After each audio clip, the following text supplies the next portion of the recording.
you know something? You know you're going to have a great conversation when our friend is getting into the music in the green room. So you know it's a good thing. What is up, everybody? It's Dr. Vibe here with the Honorable Dr. Tachi. What is up, Dr. Tachi?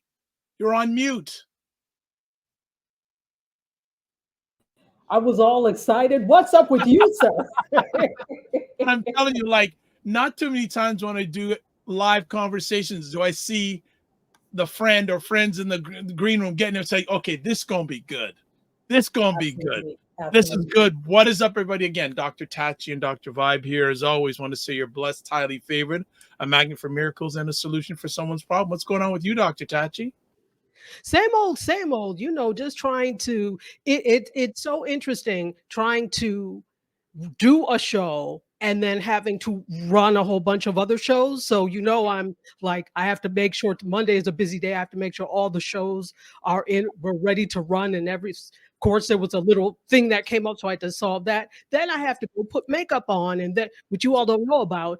No, but I have to make sure I got my shine on. So that's the closest thing I have to makeup. Okay. That's the closest. But I'm fantastic. Yeah, I am really excited as always to be in your presence. Man, this is like the last few weeks, so we've been on together at least once, whether it's debates and now this epic conversation. It's very true. Very true indeed. And I like that. So do I. We need to make it more often. We looking at that. We go and do that. So okay. Why don't you share a little bit about yourself right quick, and I'll share about myself, and we'll get right into the conversation. So I am a media professor, a filmmaker, a media content producer. I'm also a journalist. I am the founder of IndieSoup Media, which is I would call it a full service content network, and we are for the independent content creator to showcase their work. I also am the host and founder of Mediascope, which has been going for 9 years now, all things media tech and pop culture. 100%. And for those who don't know me, my name is Dr. Vibe, host and producer of the award-winning Dr. Vibe Show, the home of Epic Conversations. And I'm the host of Epic Conversations, two-time Canadian Ethic Media Association award winner, co-host and co-producer of the only online show for dads and fathers that's sponsored by Dove Men Plus Care. Been doing that since 2020, and our team's reached out directly and indirectly to over 400,000 dads, fathers, and male caregivers around the world. And I've been hosting online since 2009. So we ain't new to the game. No. We ain't new to the game, but this is really exciting to have this. I like to people come on the platform friend coming on. So if you want to know anything about live streaming, we got some of the best of the best. For those who listen to rock music, there was a group called Van Halen, and one of their popular songs was "Right Here, Right Now." I don't know, did they do that before the Pepsi commercial? I think I don't know if they did that or not, but I don't know. I don't know. So I remember that song. Yeah, I know you're not a big rock listener, but it was on the Pepsi commercial. Right here, right now. I remember that. Listen, I remember. Okay. All right. So let's talk a little about Kirk Nugent. He's an expert live stream coach, accomplished content creator, has reinvented how small businesses and also consumers, entrepreneurs, and faith-based entities reach the world, whether he's engaged in one-on-one training to help those seek and to grow their business. He's captivating audiences, including this audience and the audience beside me, through Amazon and CNN with his expertise as a product ambassador. His goal is to help organizations leverage innovation. As the host and producer of the show, How It All Works, which you definitely need to check out on YouTube, he believes a corporation, no matter their size, should, quote, stop selling, start streaming, and let the clients come to you. So let's invite, for the first time and hopefully not the last time, Mr. Kirk Nugent. What is up? And he's on mute too. Oh, there we go. I took him off. Okay. All right. That's my fault. Man, I am super excited to be here. This is a great space you guys have already set up for people to just kind of come through, have these epic conversations. Did my homework, so I'm ready to rock and roll. So. Come on, homework. Come on, homework. We didn't ask you to do any of that. Yeah, well, listen, I teach guesting, so You got to do a couple of things before you go on anybody's platform. You got to know the norms. You got to know, you got to check out some things. You got to feel out what the audience is going to. So listen, I'm locked and loaded. I'm ready to go. You're already giving good guests. You know how to give good guests. Come on. Okay, so before we get into a little about your story, what are some of the knowledge bombs you can drop on an audience about being a good guest? Being a good guest, number one, you want to bring your full self to the conversation, right? So come with high energy, come looking to have a good time, be ready to talk. You know, there are times where you get a guest and they give you like these sentence answers. That's not fun. Where you as a host have to really be, really poking and prodding. Come ready to have a conversation. Listen, this is my cheat code. Think of guesting on anybody else's show or podcast as if you just kind of ran into them at the coffee shop and you just sitting down to have a conversation. Yes, you can do some prep in terms of the questions and different things that you're going to be asked, but look to have a honest conversation. If you would normally talk about the fact that the kids are practicing piano on the other side of the wall right there, then talk about that, because that is what good flowing conversations are like. But in some of the other things are, number one, you want to take a look at some of the previous shows and take a look at what the format and flow is. Look at the comment section, see what that looks like, see how the people engage. Man, if you can reference something that they talked about before on a previous show, that's a cheat code, man. I mean, so all of those things really help to really make you a good guest. And one of the things that a guest should always be striving for is that next invite, right? So that's definitely the thing as well. So if you can figure out a way to drop a bomb, right? Like I like to tell people that your live stream is your digital storefront. Because there's no greater way to go from busy and broke to peaceful and paid than for your ideal audience to see you do your thing. Because when you do your thing live, they don't need the taste test or the ad campaign. They're ready to book the business because they saw you do your thing live. And when you share stuff like that, stuff that you just can roll right off of the tongue, that's the kind of thing that allows you, the audience of your host, to really lock in with you, and they see your host as somebody who's curating a space and bringing experts to the table that you wouldn't find otherwise. And so, where's my microphone to drop? Listen, microphones are too expensive in 2024, in the year of our Lord, to be dropping. Okay. Man. Before I know Dr. Tachi has a lot of things she wanted about. I want to find out a little bit about the background. How did you get from where you were to who you are today? What sparked your interest in the live streaming game? So I'm an IT professional by trade and training, right? So I started on the help desk, level 1 technician. I'm the guy that you would call and I would answer the phone and be like, help desk, how can I help you? And I would take your information down. I'd try to help you fix the issue, and then probably I'd have to dispatch a technician to you. And then I graduated to where I was the one that actually came and unplugged and put back in the mouse, and then took the paper out of the printer because your printer was jammed. That was my life for a long while. And I love technology. And then because I kind of rose through the ranks to get into the leadership aspects of technology, one of the things that was always being paired with technology wherever I went was media. It's like, okay, media, you're the IT director, so we're going to put media with you. And I was like, well, I don't know anything about media. So I was learning from my team. When I was a missionary in South Africa, I was working at an NGO there. And I had a team of like 7 or 8 people that were in the media department, and they were running a 24/7 television station. And I was like, okay, I've got to learn what is this? I'm supposed to be your boss. I don't know exactly how that's supposed to work out. So I decided to do my first foray in YouTube, which was a fitness vlog. I was doing my vlog as a means of being accountable. I was looking to lose some weight, and that worked out very well, actually. That worked out very well. So I lost 40 pounds on that journey. Wow. It's amazing. So I vlogged my way through every day. I did a pre and post workout video, and that was my first, foray into the content creator world. And that's where I got bitten by the bug, I'd say. Really wanted to kind of learn the ins and outs of broadcast from production. So, big box production, of course, personal self-supported streamer type productions as well. When StreamYard first hit the streets, I was shocked because I could not believe that a company had figured out how to put all of the components of broadcast into a browser. It just blew my mind. Then I decided, okay, if I take some of the history, some of the background that I have with broadcast and apply it to this platform, what could be possible? And so that's where the YouTube thing started coming up, where I started kind of cover different pieces of how could you, okay, the answer is no. Can you do that with StreamYard? The answer is no, but if you do this and this and this and this, the answer is actually yes.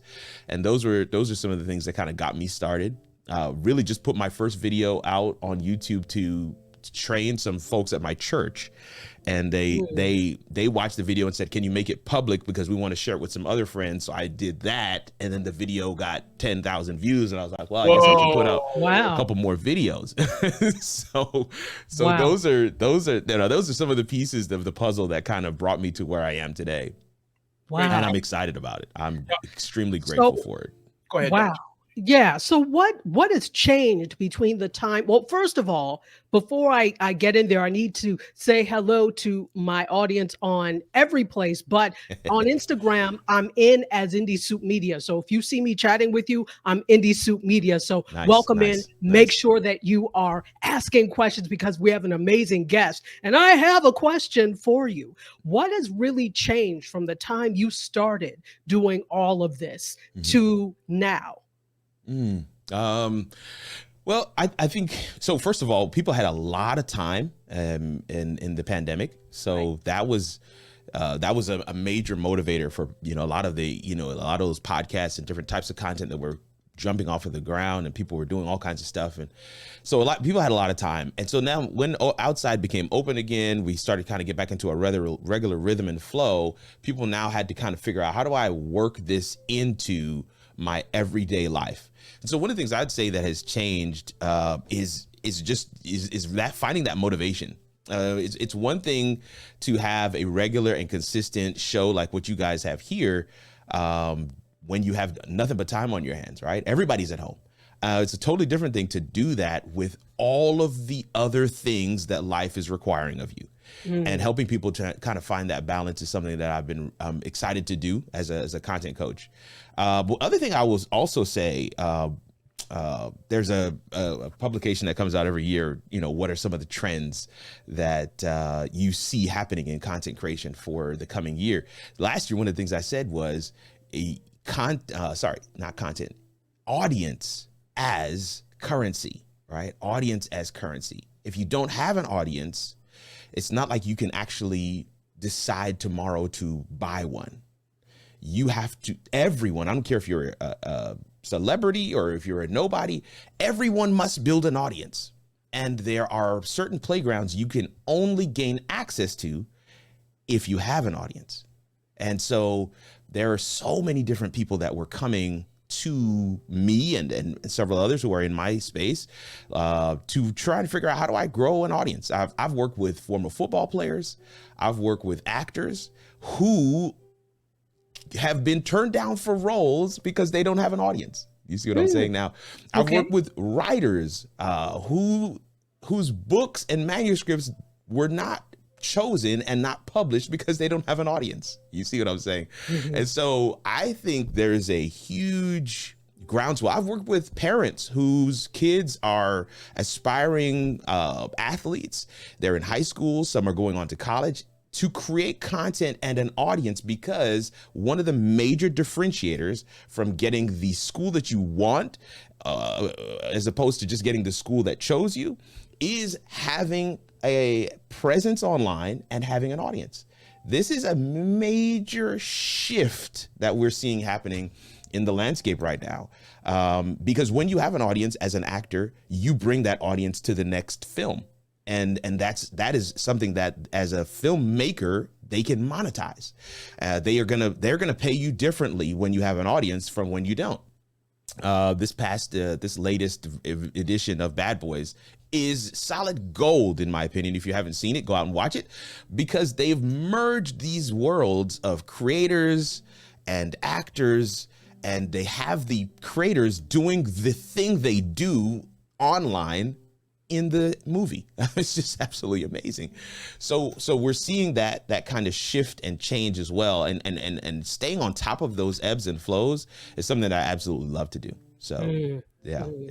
I love that question. There's a lot more that's changing, but I figured I'd throw those out as well, just to give you an answer to your question. But man, no, there's a lot happening with content that most people don't necessarily connect the dots to. So audience is one of them. And I think that's definitely one that's pivotal for the audience today. Great. Well, classic coach Cash Lou says hello. Come on. Oh, good. Hey, Minnie on cam. What's going on, Minnie? Hey, there we go. I have a conversation piece. What are the key elements for a content creator to have a successful live stream? Oh yeah. So first of all, your run of show or your run sheet is a roadmap. It is your GPS. You as the host, you need to be taking the audience to a specific destination. And so your run sheet allows you some latitude to have some spontaneity and to kind of roll with the punches and the ebbs and flows of the show. But it also keeps you focused on, we are going somewhere, and I do want to land somewhere. I do want to bring my audience to a particular thing. There is value that I want to make sure I am providing. A lot of people disassociate live shows from the same principles and tenets of successful content creation, and that's a mistake. You do need to have a value proposition. You do need to be speaking to a target audience. That's critical. So if you have a live show that's it's kind of all over, no, your audience knows you for a particular thing. You want to make sure that even as your guest comes in, you have those things in mind. I got a chance to be a guest on Michael Stelzner's podcast. Michael Stelzner is the founder of Social Media Marketing World, and major conference that happens every year in San Diego. I think they're talking about moving it, but either way, it was a major. It was one of the highlights. It was like, oh snap, I'm going to be on this podcast, and I got a invitation for a pre-show meeting. I thought, man, this is different. Maybe I need to incorporate this too. And in the pre-show meeting, he told me about his avatar. He told me about his perfect person. He told me about his target audience, and he had a name for her. I'm not going to say her name, but he had a name for her. He told me how old she is and how many kids she has, what her normal day looks like. He told me all of these things about her. And he said, here are the questions we're going to touch on in the show. I want you to speak to her.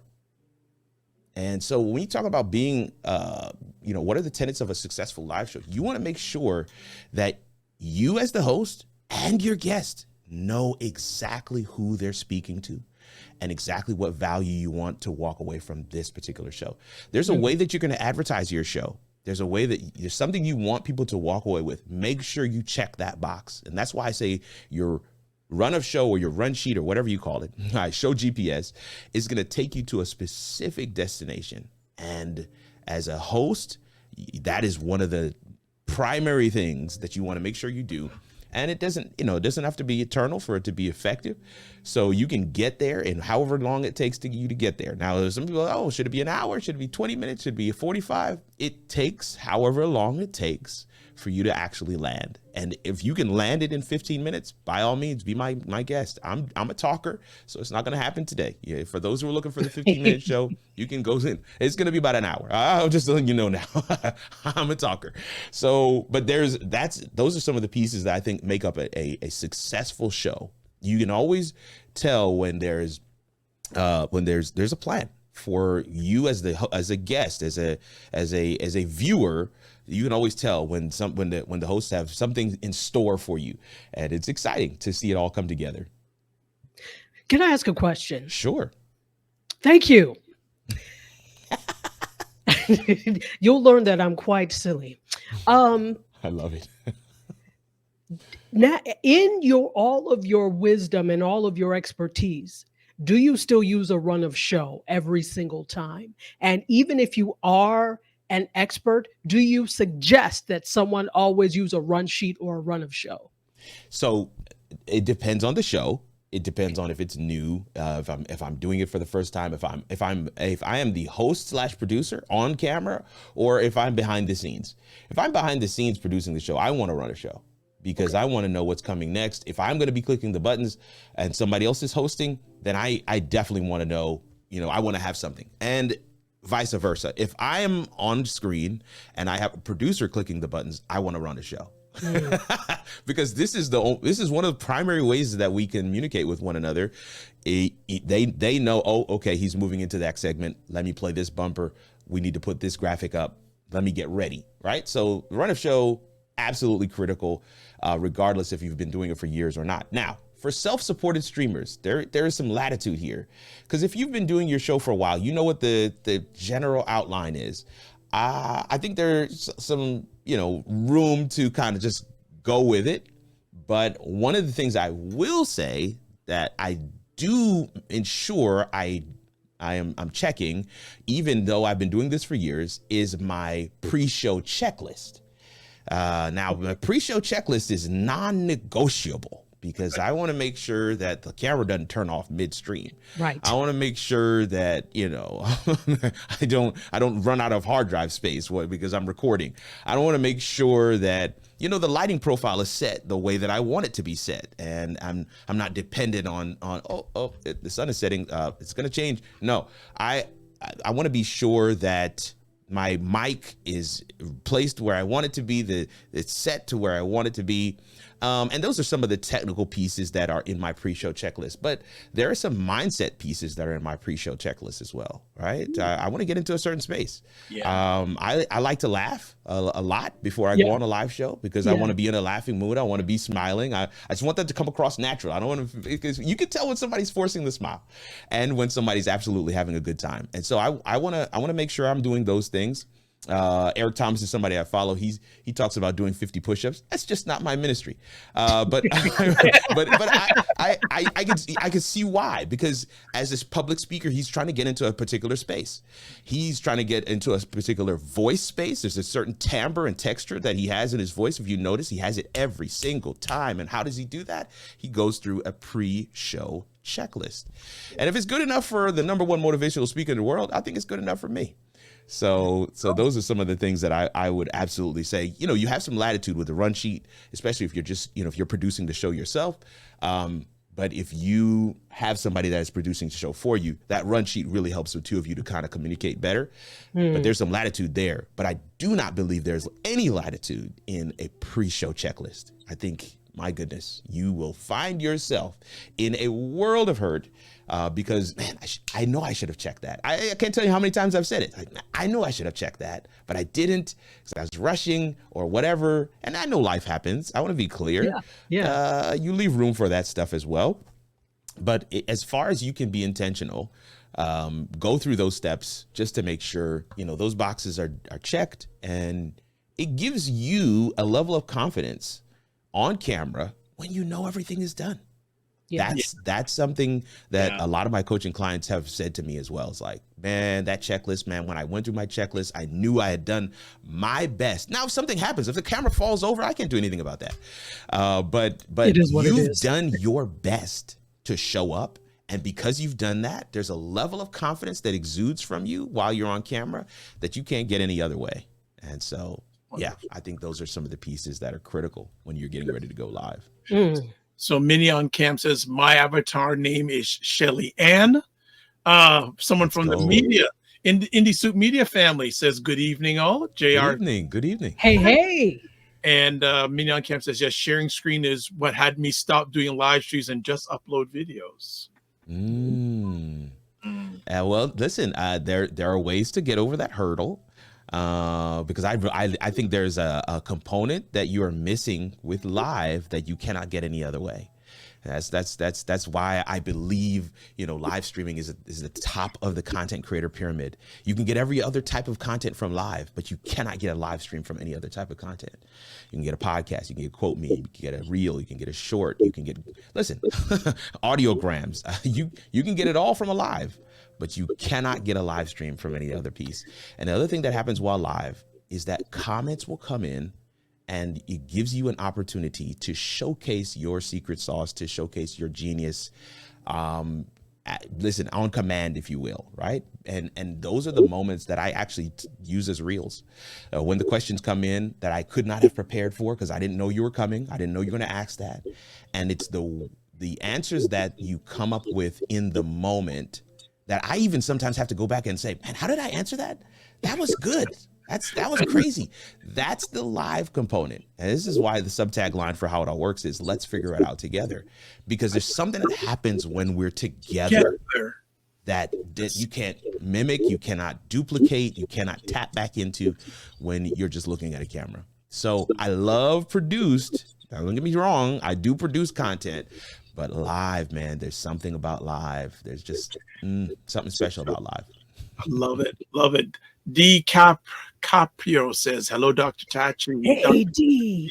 And also Hannah Boyd Miller says, good evening. Good evening, Jack. And good evening. Love it. Good you're back. And that was the next conversation piece I was going to ask you about is how can people who host live streams, what suggestions would you have them to increase viewer engagement if they're not getting the engagement they're looking for?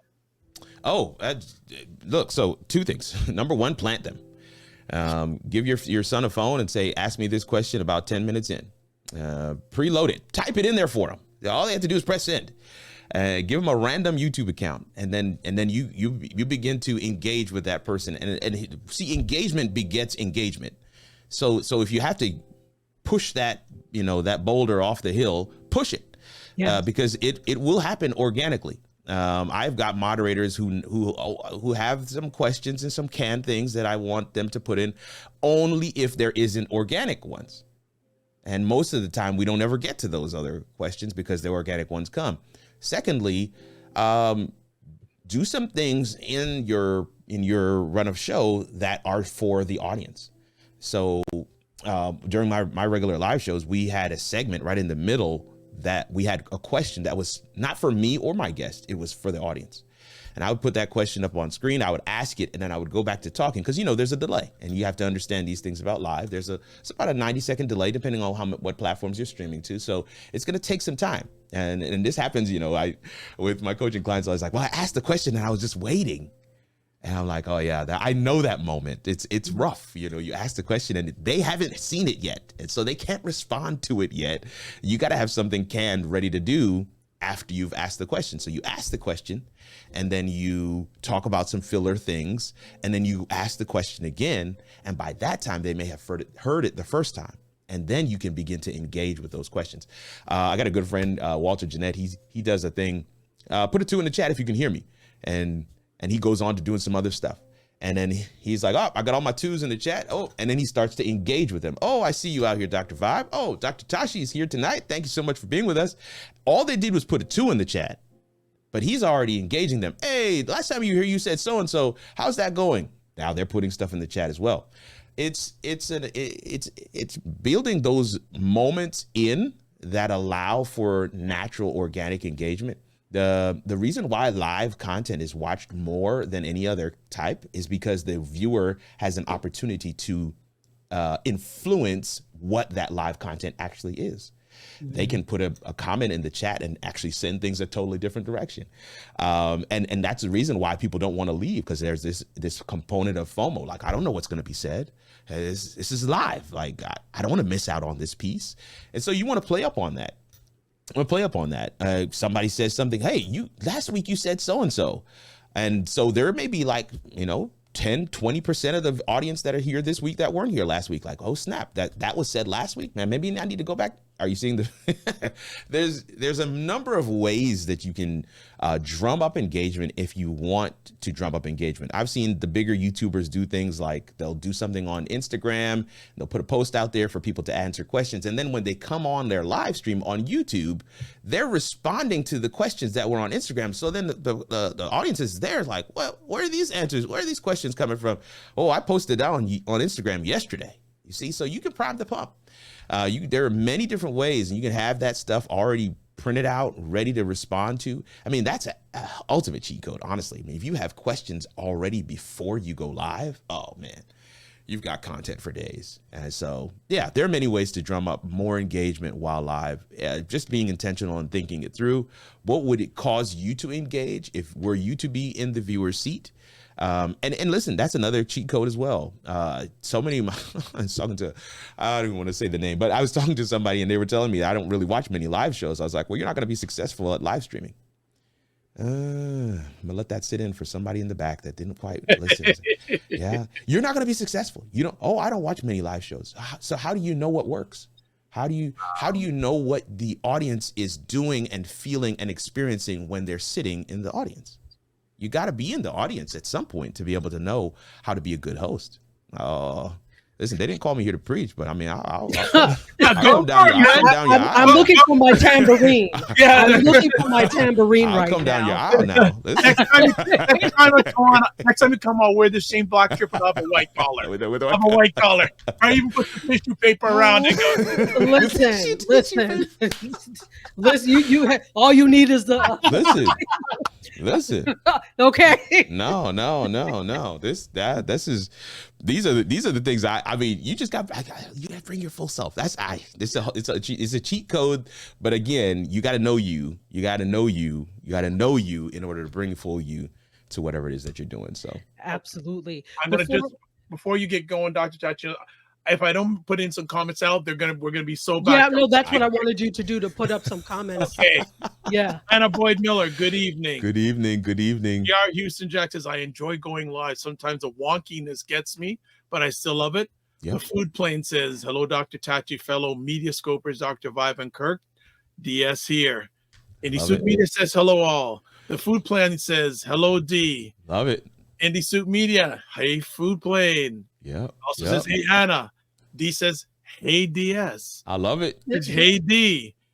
Food Plane says, what a nice surprise. I was about to prepare a delicious chocolate cake. Listen, come on. And this man can cook. If you are not following DS on YouTube, you should be. He has been a chef for over 20 years. And the man, the other day, he made Jamaican beef patty. Get out of here. Yes. What? I love yes. That's a staple. Yes. That's saying. Yes. Okay. And then the last one I'll do for now. Well, there's still so many things. Food Plate says, hey. D says, yes, thank you, DS. Need them prayers because it's bad. You can say yes. And PR says, great tip. It helps to be in the audience, to be a better host. That's correct, sir. Go ahead. Coach Caslu also did have a question. I don't know if you see it. Go ahead if you see it. Yeah, I do. She asked any suggestions on combination adult and child live streams, or just for youth, maybe top 5 tips. So maybe is your audience adult and youth, or are you saying you want to bring your kids on the live stream with you, or you bring some kids, maybe they're not yours, but are you saying that the creators are going to be adult and youth, or are you saying the target is adult and youth? I just need a little more clarity there. The reason why I ask is because, of course, it will be slightly different strategies for either.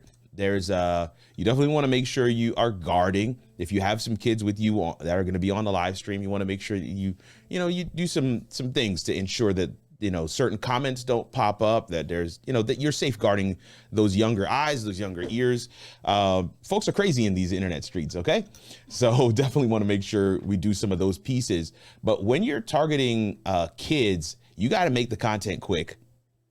You got to make it quick. You got to make it bite-sized. You got to make it, even if you're going to do an hour show, right? So if your target is younger people and maybe their parents, it would be very difficult. Let me say that probably first. It would be very difficult to target, a range. You really need to be sticking with a particular audience, because what works for, let's say, 3 to 7 is not going to work for 7 to 14. Not at all. Like those are two totally different audiences. They resonate with two totally different things. And if I'm quite honest with you, 7 to 14 doesn't resonate with any of us. They just don't resonate with us. 100%. And definitely not long form content. There is a way to do long form content for kids if you get, if you really hone in on the parent and the child, and you're doing something that they can maybe even do together if there's an activity. But even with that, you still want to make it fast paced. You want to, have different segments in your show. You want to have something over here, and then you press a button, and now you're looking at something else, and you press a button, and now we're looking at a top-down shot. You want to make sure you have some pattern interrupts, because keeping that level of attention for a child is going to require that. It's going to require that, and maybe even going to another place. Maybe you have a pre-recorded segment that's outside, and you play that in a certain point in your show. But having that fast pace, having those pattern interrupts, making sure that you're holding that attention, that there's activity for them to do. Maybe that you want them to yell at the screen, and maybe you have some.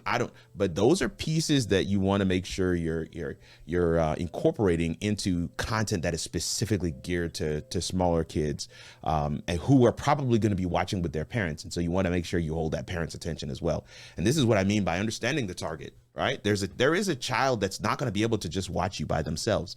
They're going to be watching with a parent or a guardian of some sort. And you want to hold that guardian's attention as well. And you want to be respectful, right?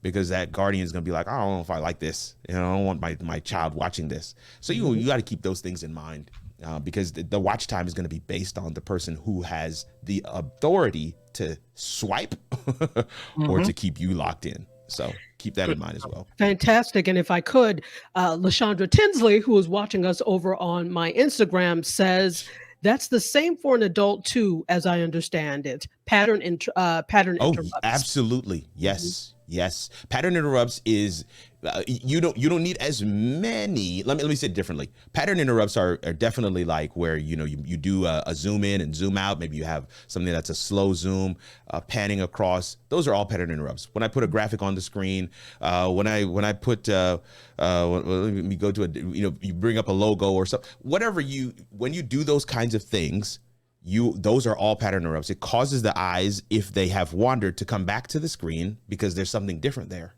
Even if it's just a different angle, if it's just a slightly different look, you want to make sure that those pattern interrupts are there for adults, for whoever. But for kids, it's a faster paced show where you want to get to the point. Don't make it suspenseful for kids. Give it to them and make sure that there's some kind of activity on there as well. So I couldn't agree with you more. Yes, pattern interrupts is definitely something for adults as well. And it's if you can incorporate it into your live shows and into your content, I'll absolutely do what you can. I wanted to get this question in, if you don't mind, Dr. Vibes, since as long as not too many comments coming, because I got a lot of catching up to. So go ahead. Yeah, absolutely. But I want, if you could, please talk about what your simplest setup would be. I know some people get intimidated by live streaming because they think, well, I have to have this. I have to have a Red camera. I don't have an Ari Alexa. I don't have this. And so they don't do it at all. Yeah. So can you give a very simple, bare bones setup for somebody who's maybe just starting in the live streaming game or live streams? Listen, if you can prop your phone up on a windowsill, you can live stream. You got a phone has the camera and the microphone on there, so you're pretty much good to go. I always tell people to start with what you have. Do an assessment. What do you currently have? I did this once with a client, and we actually found lights. We found all kinds of stuff. I mean, there were floodlights from her garage, but there were lights. And so she had actually a good amount of what she needed, and we didn't have to go to the store. Now, we did use her webcam on her laptop. We went live. Let's be clear. The process, or the order of importance, is sound, light, then video. Sound, light, then video. Say it one more time. Sound, light, and then Then video. And for the believers among us, that's actually the way God started as well. We're just following the order of creation. And there's somebody who's sitting there thinking to himself right now, like, oh no, he started with light, Kirk. You're absolutely correct. And that is that you may come with that argument, and you'd be accurate to an extent, because he spoke it. He said, let there be light. Oh, let me stop now. But the point is, sound, light, then video. You start with sound. You've got to, people will sign off for bad sound. So if you can prioritize sound, that's the number one thing to prioritize. If you're going to make a first investment, that would be the first thing to invest in, is to get a good mic. And then work on the lighting, because all lights, listen, great lighting makes all cameras better. Great lighting makes all cameras better. And so if you've been at a wedding and you're part of the card carrying wedding paparazzi crew like me, where you got your phone out and you're snapping the pictures while the photographer is taking their pictures as well, and you're looking at your pictures and you're wondering why did they need the photographer? Because mine look just as good as the photographer's pictures. That's because the photographer lit the shot. Great lighting makes all cameras better. And so you're if you take all that lighting away and you take the same picture again, it's not going to look the same. Great lighting makes all cameras better. So you start with sound, you move on to lighting, and then you can take care of your video. It's the most expensive of the investments you'll make in a studio is video, but it should be the last. It should be the last. How to get started? Start with whatever you have. If you got a laptop, get started. You got a phone, man, prop that thing up and get started. Do whatever, be as intentional as you possibly can to ensure that, it can have a level of professionalism, but don't let the tech stand in the way of providing whatever value you have to provide. And this is the last thing I'll say where studio setups are concerned. Don't let your acquisition of gear outpace your ability to leverage that gear. Come on, Reverend. If you can't use the phone, then trying to upgrade to a DSLR camera ain't gonna make it any better. You haven't even learned how to use the phone. So learn how to work at the level that you currently are, and then you have a reason. You'll have a launch pad. You'll have a firm foundation to now grow to the next level. Love it. Okay. Do I have permission to do comments now? You've always had permission. I just needed to get it. No. The food plane eyes. I love it. I love it. Trish goes, interactive is important. D. Carpet says, thank you. Yes, I'm here. Foo LNL. LOL. Trish says, good afternoon. Trish says, stay safe, Florida. Yes. Stay safe, Florida. We're praying for you. Yeah, another. Dr. Tachi says, hey, Trish. Minion Camp says, when I'm practicing my drawings, it's like kid channels. They make it easy to be an artist. Absolutely. Dr. T and Trish says, hey, Dr. Tachi. Hey. Also, the food plane. Thank you, Dr. Tachi. I appreciate the love. Absolutely. Classic. Coach says, child would like to do, thinking to do together to get started with a child, I guess, responding to her question. Okay. Yes. I think we got you covered with the response that we gave. But yes, things that a child would like to do. And listen, here's a novel idea. Ask a child. We did a whole focus group with, because we're doing some children's content at the media ministry that I work, and we just had a whole focus group, and we were shocked at how specific the feedback was from these kids in terms of what types of content they wanted to see and what types of effects they wanted to have in the show and all this other stuff. I was like, okay, all right. So ask some children, what would they like to see? And because they have that buy-in and that input, listen, it'll fly off the shelf. So that's right. Yeah, that's a great point as well. Food Plate says great advice. Classic Coach says good info. Thanks. The Food Plate sounds like a friend of mine. She goes, Minion Camp says, yes, I'm now thinking to add a new fridge magnets because you can see it in my live stream and they move around in patterns. Classic Coach says, okay, sound, light, video. Minion Camp says the Big Bang was sound. Love it. Minion Camp says the tree in the forest that fell down. Food Plane, you're preaching, Kirk. Take those 5 loaves and 2 fish and work it. Come on. Yes. Don't get me started, the Food Plane. Classic Coach says, LOL. Come Minnie on. says, I love my LED panel lights for Yeah. my second studio setup. Yeah. Yeah. Blade says that was the hardest part for me, not having everything I felt I needed. I got over it, I think.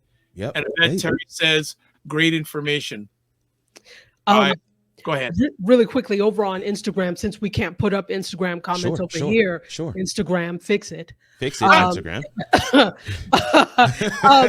Mark, fix it. Classic C Jebs is over here too. It says, any suggestions for ring light in the glasses? I'll help with that. Don't use a ring light, but go ahead. No. It's so the ring light. So again, this is one of those things where, you know, you do an assessment. You're like, what do you have? And of course, one of the things that two things that I always come across is the ring light and the Blue Yeti, and they're the bane of my existence. I hate both of them, but you know, but again, I still hold to my statement. Start with what you have. If that's what you have, we're going to use it. Now, the trick is to put it at an angle, right? So you see this light right here. This is at it's not directly in front of me. It's at an angle and it's coming down.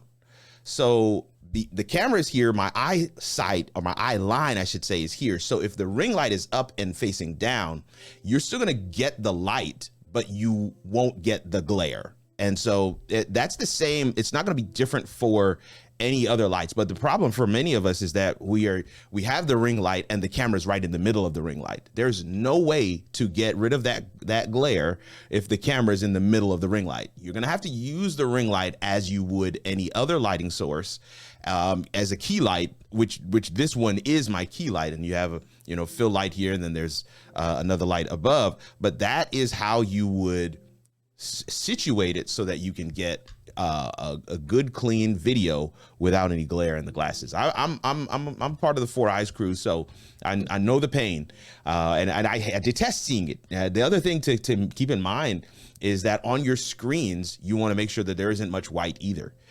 Because that will also be a glare as well. So if you notice, I just brought up a white screen on my monitor right here. You can see it. You can see it, right? So I've gotten rid of it now, and now we're back to normal. So you want to make sure that those things, these are part of the checklist, by the way. So you're not off. These are part of the checklist. Do I have my things? Do I have white on my screens? Can I get rid of it? And that's what I do to be able to make sure that I don't have that glare in my glasses. Wow, like I haven't had too many epic conversations where the comments come in like bang, bang, bang, bang, bang. So I mean, but look who we have, Dr. Yeah, exactly. Look who we have. Exactly. I tell you, D. Cabri says, yes, great info. Serena Will says, hey, y'all. Hey, Serena. Many on campus get a square panel light. There are so many online. Yes, they are. There are.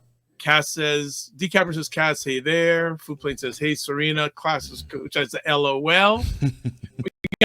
We got the IndieSoup family in the house. So they're saying hello to everybody. I love it. Happy Monday. Trish says, lighting.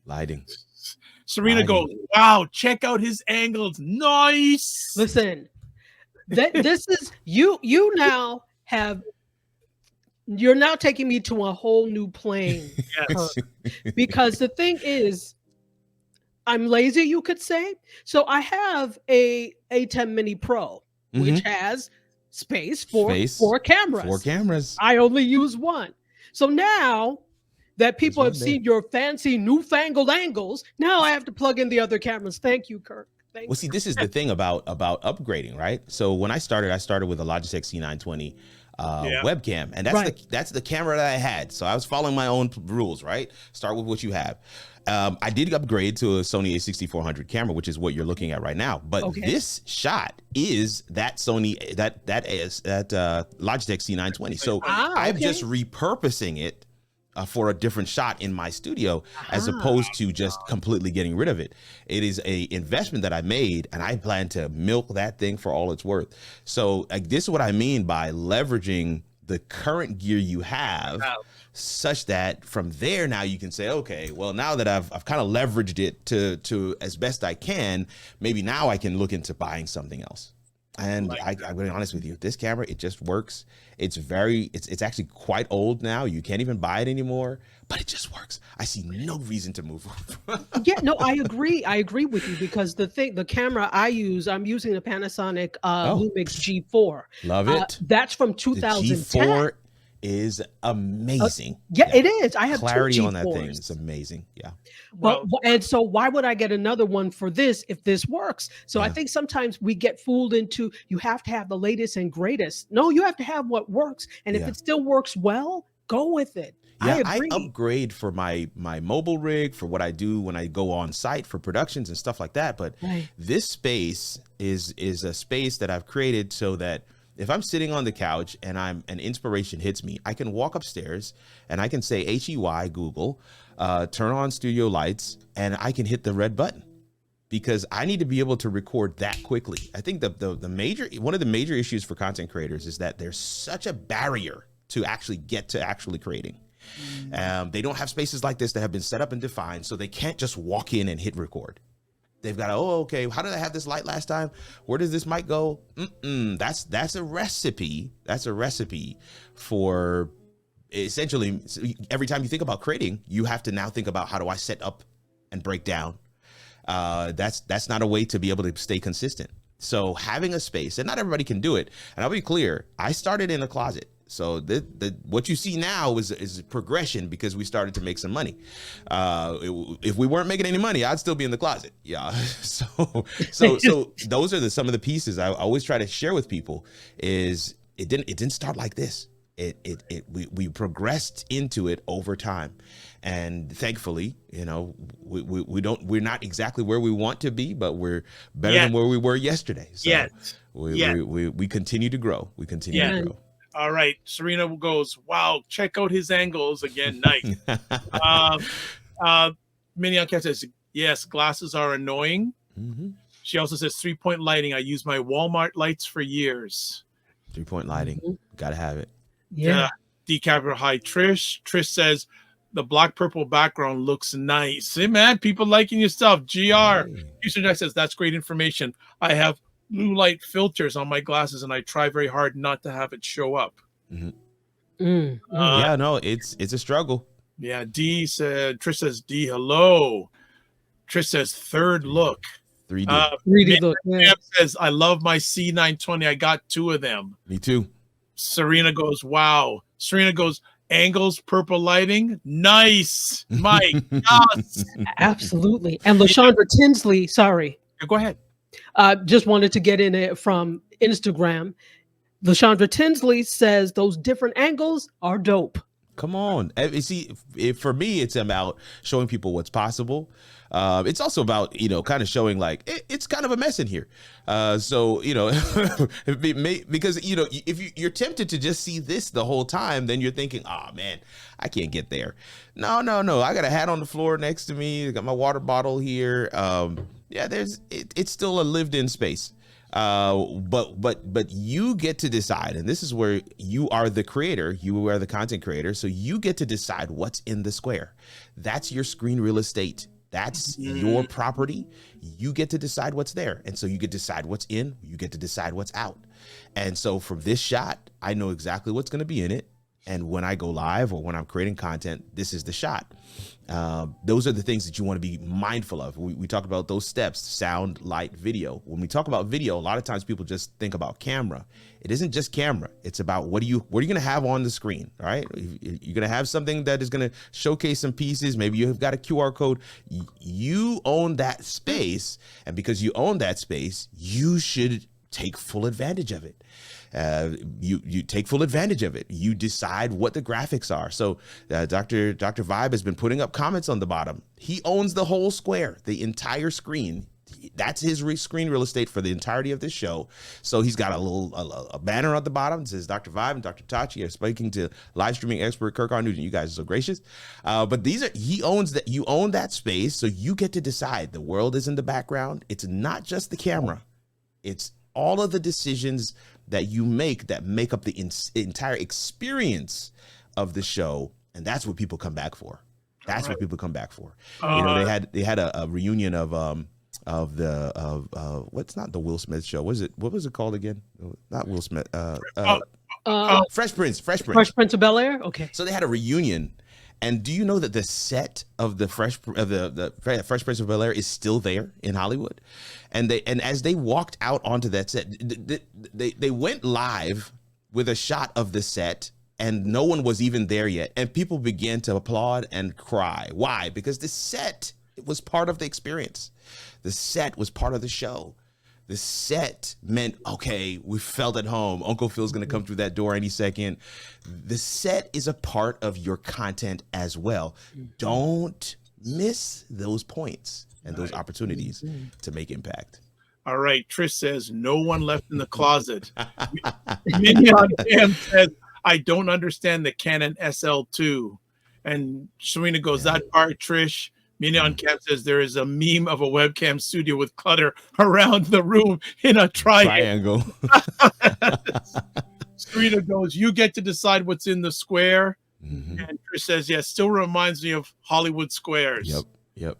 Well, you know, we're running out of time fast. So I hope you can come back because I want to talk about the whole different platforms out there. We don't even have enough time. I know. Talk about the Can we touch on the StreamYard thing? I mean, I think this is the news of the century. Right. That StreamYard now has nearly doubled in price. So talk to us a little bit about what you're seeing and what you're hearing. So they've doubled in price. That is not even a rumor anymore. That we've seen the emails coming out. They've officially announced the new pricing plans. I'm still holding on to hope that they may do something for longstanding subscribers. A lot of folks are saying that is naive, but it is what it is. I just feel like that would be the adult thing to do on StreamYard's part at this point. People have been with them since infancy, like since they were in beta, and so it would be good for them to honor that. I'm a long-standing Ecamm subscriber as well.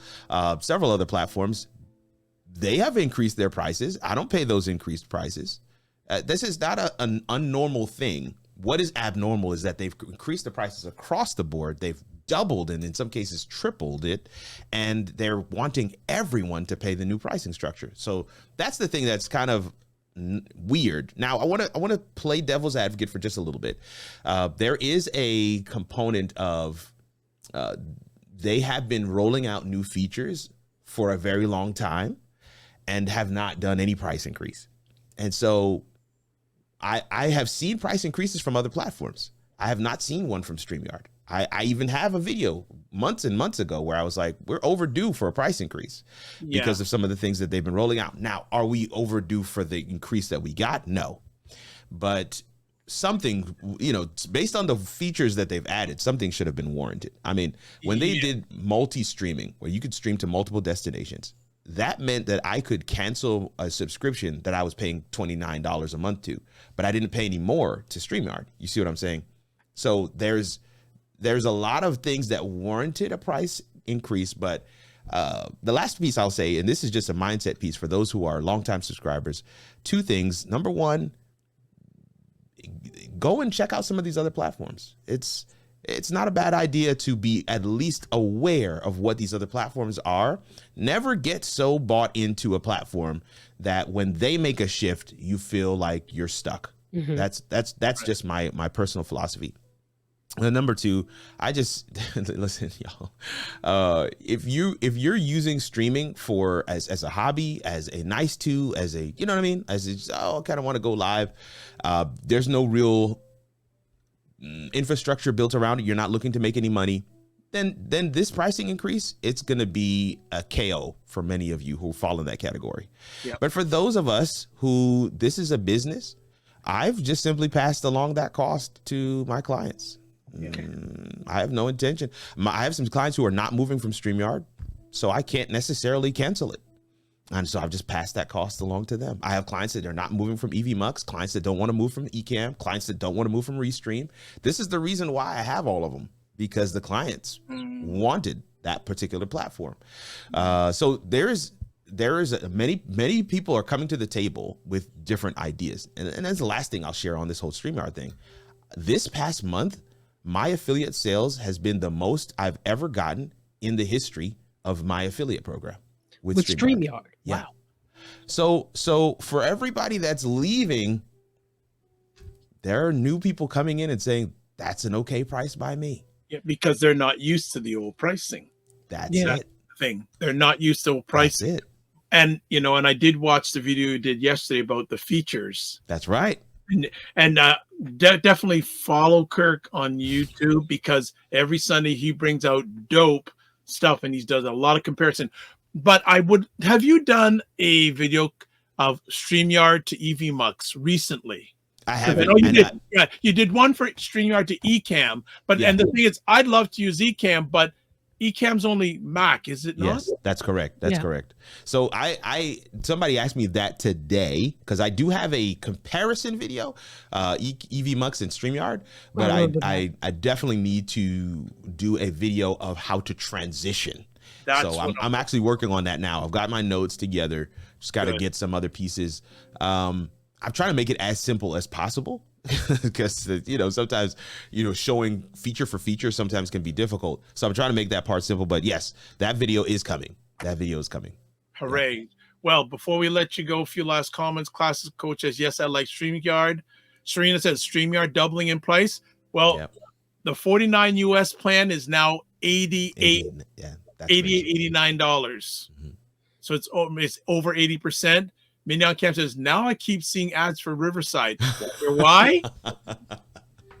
And she says, don't keep your eggs in one basket. Couldn't agree more. Well, Kirk, we value your time, so we're going to shut it down. Do you have any last things you'd like to share with our audience today? No, I think, first of all, I absolutely love being on the platform. Can't thank you guys enough for allowing me to come in and hang out with you guys. They've put my links on screen. I'm just going to put the QR code up there for those that want to scan it. That'll take you to my digital card, and you can find wherever I'm at, you can find it all there on that card. But one of the things I always like to end with is, don't forget who brought you this content, y'all. There's a tendency for the guests to get a lot of shine. But truth of the matter is, I'm just here for this episode, and maybe I'll get a chance to come back. No, you will. Listen, you're coming back, okay? You're coming back. You're coming back. Maybe. Yeah, okay, no, maybe. I'll definitely be back for another episode. But the point is, Dr. Vibe, Dr. Tachi have done the work to create this platform, to create this space for us to have these conversations, for us to engage in these ways. Make sure you remember, as they say, you don't forget the one you came with, right? To the dance. Don't forget the one you came with. And the hosts are absolutely your plug for the information that you're receiving today. I'd love for you to come check us out. Yeah. But if you come, say, hey, I'm here because I saw you on Dr. Vibe show. I'm here because I saw you on Dr. Tachi's show. Okay. So make sure you do that. And one thing I also want to end with is support them, y'all. Like this is a lot of work. So make sure you are supporting your creators, This is information that they had to curate. This is a time that they had to carve out. This is, as they mentioned, money they had to pay for the platform, StreamYard. None of it is free. Time especially is not free. And so just want to honor that. Get into the rhythm and the habit of whatever creator you follow, and creator that's adding value to your life. Make sure you let them know that you appreciate them and do something tangible for them, even if it's just once a year. A super chat, super thanks, maybe join their membership, whatever it might be, man. Book a consult, even if you just want to say hi. Do something that will tangibly tell them, I appreciate what you've done. I appreciate you creating this space, because we don't do that enough. And I just see that cycle repeating itself over and over in these creator streets. And if there's one message I would leave with anybody, it would be that: support the creators who are pouring into you. And that's my time. Wow. Okay. Final comment. Serena Wills says, this was a great and informative show. She says, thank you. Absolutely. Durham Skyrider. Hey, Pat, how's it going? D. Cameron says, yes, it was Serena. Trish says, good show. Thank you. Mignon Ken says, you are coming back. I don't know why he tried to play. You're coming back. I don't know what that was about. I will be there. Serena Wills, clap emojis. That's right. Classic coach. That's clap right. emojis. That's right. Trish, those are for you guys. Those claps are for you guys. I'm excited about that. Mignon Cam appears on one of my platforms monthly. Serena Wills says, Dr. Tachi and Dr. Vibe are truly Jedis of content creation. Thank you both. Hey, we couldn't do it without you, but appreciate it. I love it. I love it. Says clap. So, and one last conversation for you. What's next on your roadmap? Yes. Well, we do a master class every month. This coming month, so it's first Fridays of every month. We do a master class, and this coming month we'll be doing a class on YouTube analytics. We're doing a deep dive on how to understand the analytics. So this past Friday, we did a master class on content I planning. saw that. Yes, Yeah, I saw And it. was Yeah. we had a lot of fun. Kat Mulvihill was our guest lecturer, and we Yes. had a lot. I mean, we just wow, it blew our expectations out of the water. So, masterclass series, first Fridays of every month. It's a lot of fun. Very very informative. We stack the deck. With information, trying to make sure that folks understand exactly what they need to do. Prior to content creation, creator content planner masterclass, we did a find your topic masterclass, and then prior to that, we did a home studio masterclass. So, first Fridays has kind of been a fun thing that we've been doing.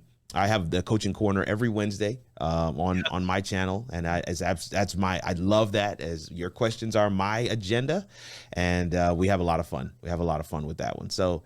Yeah, those are some of the things we got coming up. You're gonna close out the year strong. Got some brand deals that are on the horizon, so we'll see how those go as well. So yeah, just check us out, KirkRNugent.com. He's got all my links right here, so there's no need to say anything. You got all of it right there. So definitely hit us up. We'd love to be able to chat with you. Really quickly, let me say what Instagram has said. Great show. It's from LaShondra Tinsley. Nice. Also, Almi Robinson is clapping with brown hands. That's what I'm talking about.